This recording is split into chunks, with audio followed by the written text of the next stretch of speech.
I built my dream physique. In this video, I'm going to walk you through the 4 phases I was able to identify after going through the whole process. I struggled a lot to build my dream physique because I looked at the journey in totality rather than breaking it up into easily digestible parts or phases that would make it easier for me to get there simply because I wouldn't feel overwhelmed. I'm going to share those phases with you today and tell you exactly how you can tackle it based on what I learned for myself and also all the clients that I walked through the same exact process. Before we get into the phases though, if you want to work with me one-to-one to bring you through all of those phases in the most efficient way possible while also being in your corner and supporting you along the journey, I'll leave the application of that in the description of this video. And as always, remember to do hard shit, be confident, have the courage to be uncomfortable, but most importantly, don't give a shit what anyone says about you. I'm gonna go ahead and now get into the 4 phases of building your dream physique. I'll be using the little whiteboard today. Let's get into the 4 phases that it takes to be able to build your dream physique and what the journey is going to look like so you can understand how to break it down so that you can get there. This is the exact framework or process that I've applied to every single client that I work with. However, the amount of time they spend in each phase is dependent on them and also dependent on their body, their lifestyle, all those different kinds of things. So I preach all the time that a lot of this has context and nuance that is solely dependent on each individual. So if you have any of that context and nuance, which obviously you have that shit because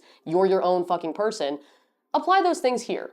Okay, so understand that this phase is applicable to every single person, yet the amount of time that you stay in a single phase is going to be either increased or decreased depending on you and factors specific to you. I call this process the sailboat method. Each letter in the acronym represents a phase that you're going to go through. I'm going to help you navigate that and give you some general rules of thumb, some concepts. With that being said, we're going to go ahead and get into the first phase of the sailboat method. I coined this the sailboat method because it's essentially the boat that takes you from point A to point B in simple terms. I know that's a bit corny, but for the sake of making it easily digestible and somewhat an analogy, that's what I went with.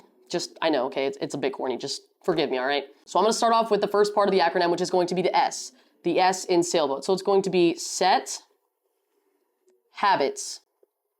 Now, if you're new to my channel, you don't know this, but I'm so big on the psychology of building your dream physique, altering your body composition, losing body fat, building muscle, doing anything fucking difficult. I'm big on the psychology of that. So the psychology of building your dream physique starts with your habits, okay?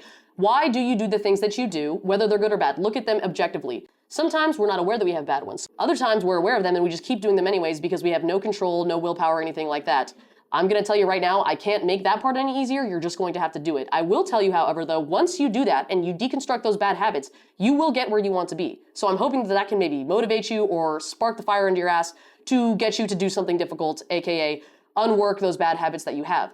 Bad habits can look like always snoozing your alarm, consistently saying you're going to go to the gym and then not showing up, or saying you're going to do literally anything and then not doing it and letting yourself down and almost being a liar to yourself. And it's very easy to be a liar to yourself because yourself loves to let you off the hook. So you need to, oh my God, I just wrote on the wall. Okay, so sorry. You need to find the good ones, push them forward. Bad ones, ask yourself, why do you do them? Okay, why? And then slowly refraining. Think about your dream physique or your dream body as matter. Matter is made up of atoms. The atoms are going to be your habits. The habits that you are currently doing right now are yielding you matter or a life that you don't like, a physique that you don't like, whatever it is that you don't like. So in order for you to get a different physique, a different reality, a change, you need to change something that's in those atoms, aka those habits. So if you can't identify what good things that you should be doing, look at the negative habits that you have. So sometimes people are like, I don't know what to do. That's fine, but you probably do know what your negative habits are, what's in your way, what you probably shouldn't be doing. Sometimes we're reluctant to admit our bad habits. So have a heart-to-heart with yourself in the mirror and face the music and realize what it is that you're doing that may be setting you back. I've said recently, but this is why I encourage people to always be curious. Ask yourself why, especially if you are unhappy with literally anything in your life, and specifically for this video, your body composition or the amount of fat mass that you have or the amount of muscle mass that maybe you lack. If you are unhappy, start questioning everything and ask yourself, why do I do this? How did I build this?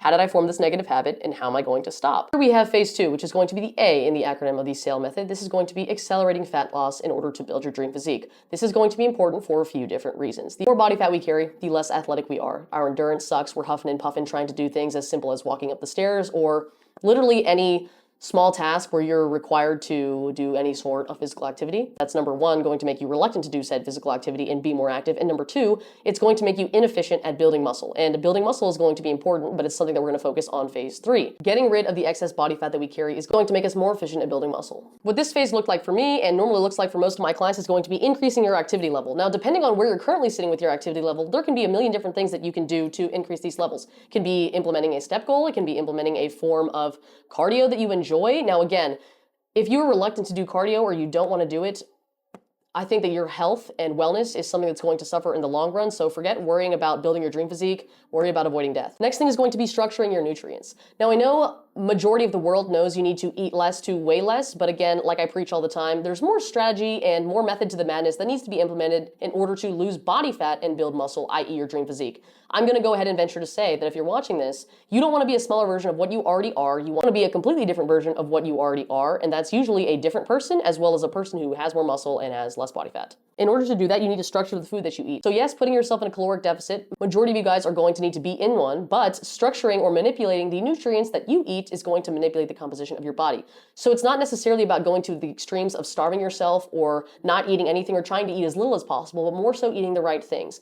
I've made multiple videos on my channel describing how you can structure your nutrition and what protein, carbs, and fats look like and how you can go about it, so I will link that at the end of this video. After we structure your nutrients, we're going to assess environment and behavioral patterns. Anyone that is unaware, your hunger cues are primarily driven by 3 different things. The first one is going to be your behavioral patterns, the second one is going to be your environment, and then the third one is going to be your body's actual energy balance or homeostasis levels, or the nutrients that it needs to maintain its current activity. Those were not given to you in any particular order. However, the weakest of those 3 is going to be the last one, the most important one, the one that we should actually be listening to, is our body's actual need for nutrients to maintain whatever it is that it's doing. It's easily overpowered by not only behavioral patterns, but also your environment. That can look like experiencing a really stressful day at work, and all of a sudden you feel hungry. You haven't really done anything different. You haven't done anything that would necessarily mean you needed excess amounts of nutrients, because food does give us a sense of dopamine and makes us feel happy, and some of us derive a sense of enjoyment from it, more so than others too. It can cause us to feel hungry because we want it for that reason and not because we need the nutrients. And it'll also lead us to choose foods that are also not necessarily nutrient dense, but more so gonna give us that dopamine hit that we're looking for. So candy, chocolate, something ultra processed, maybe something addictive, something that you're not going to be the most benefited from eating. And I'm not against using food for enjoyment or for pleasure or for a psychological break. That's why everyone ever has a cheat meal. I hope you guys know that. Cheat meals are not necessary nor needed. It's purely there for a psychological factor. And I'm not saying that it's a bad thing if you have them or if you do that.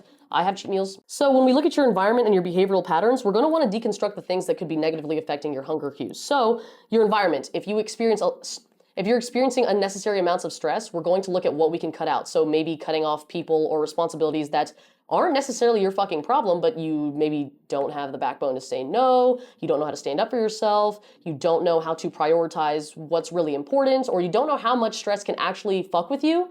We're gonna look at your environment and we're gonna see what really is a priority and what's actually important. And then we're gonna take a lot of time to strategize and plan as to are the things that we're stressing about or worrying about something that is actually a problem or even in our control. Then we'll look at our behavioral patterns. This is important specifically for people that have issues with food or lean on food too much when they're experiencing those high stress environments or those negative environments that affect their emotions. That can also lead them to develop negative behavioral patterns. That's exactly what happened to me. I lived in the stressful environment. It led me to adopt a negative behavioral pattern of binge eating and using food as a coping mechanism. What that looks like is, first of all, identifying it, because that was the first thing that really kept me stuck, was that not only was I binging, but also I didn't fucking realize that was the problem. I didn't understand, I did not see how it was correlating to me being unhappy with my composition or not progressing towards the goals that I had. So first of all, you gotta identify it, you gotta look yourself in the mirror and see what the actual problem is, and then take a couple steps back as to why. That's kind of like falls into the habits in a sense. So this kind of ties in or bleeds in a little bit with the habitual things that we discussed in the first phase. This is something that you're going to have to look at, because not only does it affect the journey in and of itself, but also your ability to stimulate fat loss or accelerate fat loss. Because if you have a negative habit of binge eating or not eating enough or snacking on certain things, or there are certain foods that you just cannot get a grip around, or literally anything, I could name so many different crazy specific scenarios that can fall under behavioral patterns. You need to be able to assess that, because those behavioral patterns that you're accustomed to or you're used to is hardwired in your brain, and that will affect your hunger cues. After that, we're going to look at scheduling proper rest and recovery. At the beginning of our journeys, a lot of us are reluctant to ever take a rest day or to ever stop, because we want results so damn fast, so damn bad, because we're fueled by frustration and insecurity. I want you guys to know right now that this is a lifetime change. This is a lifestyle change. And what are we in a rush for? Like, I understand it's frustrating to lack confidence, to feel insecure, to just want to be there so bad, to just want to have it so bad, but it can't happen fast. It's just gonna spin your wheels till they burn. Resting is making sure that you get enough sleep at night. So if you're trying to grind so hard as you're getting 4 to 5 hours of sleep and you're like, oh my gosh, like I'm Batman. No, that's inefficient. You need sleep in order to not just do this, but to live your life, okay? Sleep is so underrated, and the people that try to cut it out or cut into sleep so they can do more isn't going to be good for your health in the long run, and it's definitely not going to be good for getting you through these 4 phases. In order to make recovery as optimal or as efficient as possible, it's just going to make sure that your nutrition is on point. So that's going to tie back into structuring your nutrients. Lastly, monitoring hydration. Now, in order to accelerate fat loss, we need to make sure that we're eating less than we're burning. So our body is forced to use what is stored on us and get rid of it. That's what's going to yield us the fat loss. Hydration can affect that process or inhibit that process for us because if we don't drink enough water, our hunger cues again become skewed and we think that we're hungry. A lot of people confuse it with hunger, but really, it's just you're thirsty. And I struggled with this primarily as well. I thought that I was freaking ravenous, but really I was thirsty. We have phase 3 of the sailboat acronym, which is going to be increased muscularity, aka your lean mass. Now, first I want to discuss why is this important? Because so many of us think about losing weight and we just think about eating less. We don't think about building muscle. And people are like, oh, I don't want to be a bodybuilder. No, you're not going to be a bodybuilder accidentally. You're not going to stumble into the gym and become Dwayne "The Rock" Johnson. I freaking promise you that. But I can almost guarantee that the physique that you want is going to be that of someone lean and toned, because someone who's not lean and toned and then just eats less and loses weight, which is probably going to be losing muscle mass if you have any, you probably have some, at least some, as well as body fat, just going to leave you being skinny fat. So in order for you to even look toned and lean, not even muscly, or whatever you guys want to call it, you need to increase your muscularity and build up your body's lean mass percentage, while dropping your body's fat mass percentage. These things are going to be happening concurrently. So phase 2 and phase 3 are going to kind of blend together and overlap a lot. So that's why you want to focus on increasing muscularity, because not only are you going to look more lean and toned, but the more muscle you end up building, the more you'll be able to eat while also looking as if you're eating less. Because muscle is more compact than fat. So you can weigh around the same amount, have more muscle mass, and in order to fuel, maintain, and keep that muscle mass, you will need to eat a good amount.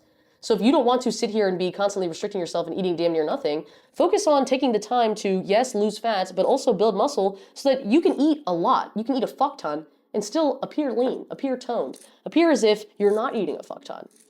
That's why that's important. One little side note that I learned is that when you have more muscle mass and you then do start to carry more of a higher body fat percentage if you're going into a growth phase, or maybe you're just enjoying life a little bit more, whatever it may be, you will still look way better because you have muscle mass under that fat. Like I just mentioned, muscle mass is much more compact and fat is, we'll call it malleable. I don't know if that would apply to anything that's not metallic, but we'll say that fat is malleable. So it's going to adhere to that muscular base that you have. That's why if you were to take someone who just started the gym and they bulk, they're going to look like shit. Maybe their first bulk, they're going to look like shit. Versus someone who's been lifting for 3 to 4 years, 5 years, a seasoned lifter, when they bulk, they're still going to look like they fucking lift. Like, they're still going to look toned, they're just going to look a little bit more full. Building muscle mass in the long run is important because you can eat more, you look more lean and toned rather than skinny fat, and you also look better when you're carrying a higher body fat percentage than if you never spent any time building muscle. Now let's get into the how. Well, you're going to want to lift and then also make sure that you don't completely let go of phase 2 as you transition into phase 3. So still keeping all those principles from phase 2 to make sure that we're shedding body fat. That's going to make you appear more muscular, but really it's just getting rid of all the fat that's covering the muscles that you do have, while also working on building more of that muscle mass or more muscle fibers or adding more lean mass to your body. So in order to increase your lean muscle mass so that you can get all those benefits and look the way that you want to, you need to resistance train or lift, which I'll talk about that in a second. And then you also need to make sure that you're still focusing on all the principles from phase 2. Lifting. Now, there are so many different ways to go about this. So many people are focusing on the most optimal this, the most optimal that. The most optimal thing is how likely someone is to stick to it. So what is most optimal for my client, Susie? I don't have a client, Susie, but we'll call her Susie. Is not going to be most optimal for my client, fucking Ricky. No. Because they live 2 different lives, they are physically different as well as psychologically different. What is most optimal for either one of them is solely dependent on their likelihood to adhere to it, okay? So what you need to do in order to lift is making sure that you're progressively overloading. That can look like a multitude of different things, and you probably don't need as much volume as you think, so long as what you are doing is intentional. Do you need to be shaking, ego lifting, carrying the heaviest weights in the gym? No. Does it need to be difficult? Yes. If you go in there and you grab a pencil and start curling it, what the fuck is going to happen? Not a damn thing. The window for hypertrophy is larger than a lot of people make it seem, but also it does need to be difficult. So anywhere from 6 to 30 reps where you are getting close to failure, if not failing on some of them, is going to be golden. As far as structuring your lifts, the muscle groups that you want to grow, again, if you're a beginner, it does not matter. Whatever you do is going to yield you results, but if there are certain muscle groups that you want to see growth in, prioritize those at the beginning of your workouts. What my workouts look like is starting with compound lifts and then working into accessory movements and unilateral movements. Then, of course, focusing on phase 2. That is what increasing muscularity looks like. Now, I will be right back and we'll discuss phase 4. We have the last part of the SAIL acronym, phase 4, which is going to be longevity. Once you've reached your desired level of leanness, your metabolism is then going to adapt, and that's going to be your new maintenance level, which means that at that level or at that deficit that you're in, you're not going to be losing weight anymore. You're going to be hitting a plateau. You shouldn't be living in a deficit, and some people try to do that. And that's not the way to go because you're just going to burn out, and then that's what's going to cause you to fall, and then you're not going to be able to ever get to the L. It's just going to be no SAIL, no L. So phase 1 is understanding yourself. Phases 2 and 3 are helping you increase muscle mass while losing the fat. Once we lose that fat and increase that muscle mass, now we can focus on growing and building on top of the base. You don't want to be scared of fat gain because if you structure your nutrients properly, when you enter this longevity phase, you're going to be where you want to be. And now you're going to be at a point of, wow, everything I do is simply to add on to the work that I've already done.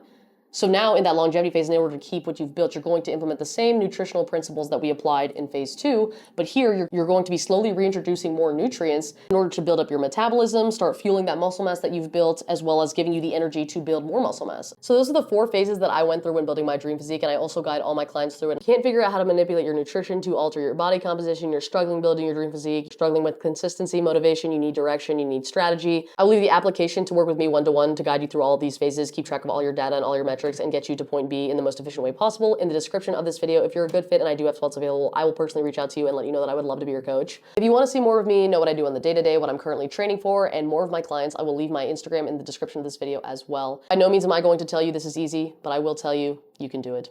Get after it. I love you guys so much. Thank you guys so much for watching. I appreciate you guys. Like, comment, and subscribe so that this can help more people. If you are going to attempt to build your dream physique on your own, I will link the subscription button to my channel over here, as well as my most recent upload. I think that you should definitely start. If you are contemplating starting, there's only so much time that you have. I say this all the time, but so many of us focus so much on cutting corners and how we can save time. Just quit freaking wasting it. You can't save it. You can only spend it. So quit freaking wasting it. Get after it. All right, guys. And that is everything that I got for today. I love you all so much. I will see you guys in the next video.